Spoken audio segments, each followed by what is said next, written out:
2020년 4월 기억하시나요? K바이오 시장은 정말이지 용광로처럼 뜨거웠습니다. 모두가 엄청난 기대를 품고 있었죠. 그런데요, 바로 그 가장 뜨거운 정점에서 시장의 심장부에 아주 거대한 균열이 생기고 말았습니다.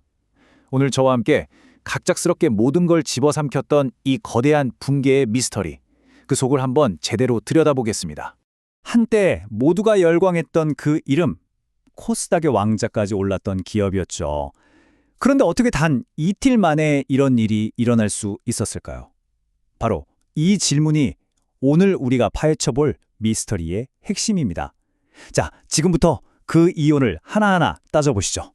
이 복잡한 상황을 제대로 이해하기 위해서 오늘은 이렇게 5단계로 진행하겠습니다.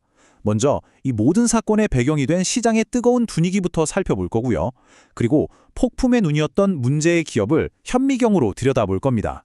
그런 다음 전혀 다른 길을 걸었던 한 거인의 전략과 비교해보고 이걸 바탕으로 우리가 실제로 포트폴리오에 적용할 수 있는 구체적인 생존 전략, 그리고 저의 최종 판단까지 말씀드리겠습니다. 자, 첫 번째 섹션입니다. 도대체 왜 이런 일이 벌어질 수 있었을까? 그 배경부터 한번 짚어봐야겠죠? 바로 K바이오를 둘러쌌던 엄청난 기대감, 거의 광풍에 가까웠던 그 분위기 말입니다. 4월 K바이오 섹터에게 그야말로 축제 분위기였습니다. 업계 전체가 들썩였거든요. 모든 시선이 곧 열릴 미국 암연과학회 AACR에 쏠려 있었고요. 그 기대감이 어찌나 뜨거웠는지 시장은 뭐랄까 아주 강렬한 낙관론, 아니 어쩌면 약간의 광기마저 느껴지는 그런 분위기에 휩싸여 있었습니다. 실제로 시장은 긍정적인 소식으로 가득 차 있었습니다. 대형학회 발표가 줄줄이 예고되어 있었고 시장을 이끄는 대장주들의 실적도 아주 탄탄했죠. 거기다 ADC나 카티 같은 차세대 기술에 대한 관심은 그야말로 하늘을 찔렀습니다. 이건 마치 활활 타오르는 불에 기름을 붓는 격이었어요. 투자자들의 기대감은 그렇게 폭발 직전까지 차올랐던 겁니다. 자, 이제 시장 전체를 보던 넓은 렌즈는 잠시 내려놓고요. 현미경을 꺼내들 시간입니다. 이 이야기의 가장 중심에 있는 한 기업의 사례로 아주 깊숙이 한번 들어가 보겠습니다. 이 타임라인을 한번 보시죠. 정말 한 편의 영화 같습니다. 3월 20일 코스닥 시총 1위, 세상의 정상에 올랐죠. 열흘 뒤인 30일에는 사상 최고가를 찍습니다.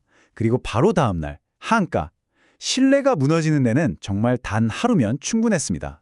이 사건은 시장의 분위기가 얼마나 순식간에 또 얼마나 무섭게 뒤바뀔 수 있는지를 보여주는 아주 냉혹한 증거입니다. 이렇게 급격한 추락, 도대체 근본적인 원인이 뭘까요? 시장의 믿음을 한순간에 산산조각 낸 3가지의 결정적인 위험 신호, 이른바 레드 플래그가 있었습니다. 지금부터 그걸 하나씩 파헤쳐 보겠습니다. 첫 번째, 그리고 가장 근본적인 문제는 바로 불투명성이었습니다. 데이터가 말해주는 건요, 국원의 주요 공급 계약 중에 무려 5곳의 상다방이 베일에 써여 있었다는 겁니다. 조단위 계약이라는 화려한 헤드라인만 던져졌을 뿐 정작 투자자들은 그 계약의 실체를 확인할 방법이 전혀 없었죠. 바로 이 지점이 모든 의심의 씨앗이 된 겁니다. 제 20년 실전 경험으로 볼 때 이건 시장이 보내는 가장 강력하고 명확한 신호 중 하나입니다. 회사의 내부 사정을 그 누구보다 잘 아는 사람이 주가가 역사상 가장 비쌀 때 자신의 주식을 대량으로 시장에 내다 판다. 시장은 이걸 어떻게 받아들일까요? 이건 사실상 대표이사 스스로가 회사 미래에 대해 던지는 불신임 투표나 다름없습니다. 타이밍이 정말 기가 막혔죠? 그리고 마지막 방아쇠를 당긴 사건입니다. 시장의 합리적인 의문에 대해서 데이터와 논리로 답하는 대신 회사는 법적 소송이라는 아주 극단적인 카드를 꺼내들었습니다. 이건 투자자들 입장에선 우리는 비판을 용납하지 않겠다, 사실상 소통을 거부하는 선전포고처럼 들릴 수밖에 없었습니다. 자, 이제 완전히 다른 이야기를 해보겠습니다. 한 스타가 아주 화려하게 떠올랐다가 추락하는 동안 시장의 다른 한쪽에서는 한 거인이 전혀 다른 방식으로 움직이고 있었습니다. 이 두 눈을 비교해보면 정말 중요한 교훈을 얻을 수 있습니다. 네, 바로 삼성바이오로직스 이야기입니다. 앞서 본 사례와는 정말 정반대의 길을 걸었죠. 화려한 스토리가 아니라 묵직한 펀더멘털에 기반한 성장이란 무엇인지 그야말로 교과서처럼 보여준 사례라고 할 수 있습니다. 이 표가 사실상 오늘 이야기의 모든 것을 요약해줍니다. 왼쪽은 고위험 스토리 중심의 비즈니스, 오른쪽은 안정적인 제조 중심의 비즈니스입니다. 계약 상대가 누군지 투명하게 공개하는지, 성장의 동력이 하나의 대박에 걸려 있는지, 아니면 규모의 경제에 있는지, 심지어 리더십의 최근 행동까지 모든 면에서 극명하게 갈리죠. 구독자 여러분, 이 지점이 왜 여러분 포트폴리오에 중요할까요? 바로 투자를 할 때 화려한 포장지 너머에 있는 비즈니스의 진짜 본질을 꿰뚫어 볼 수 있어야 한다는 겁니다. 84만 5천 리터. 이 숫자는 삼성바이오로직스가 최근 미국 공장 인수를 마치면서 확보한 총 생산 능력입니다. 이건 눈에 보이지 않는 스토리가 아니라 손에 잡히는 실체죠. 유형 자산과 압도적인 생산 규모, 바로 여기에 집중하고 있다는 가장 확실한 증거입니다. 바로 이 CDMO 모델이 안정성의 핵심입니다. 19세기 골드러시를 생각해 보시면 쉬워요. 금광을 직접 파는 건 대박 아니면 쪽박인 고위험 게임이었지만 금을 캐는데 꼭 필요한 곡괭이나 삽, 청바지를 팔았던 사람들은 꾸준히 돈을 벌었죠. 삼성은 바로 이 곡괭이와 삽을 파는 가장 확실하고 안정적인 포지션을 선택한 겁니다. 자, 그렇다면 이 두 가지의 극명하게 다른 이야기에서 우리가 얻어야 할 실질적인 교훈은 뭘까요? 제가 이 시장에서 20년간 버티면서 배운 것들을 바탕으로 특히 변동성이 큰 바이오 투자에서 살아남기 위한 4가지 핵심 원칙을 정리해드리겠습니다. 이 4가지는 제 포트폴리오를 지켜온 철칙과도 같습니다.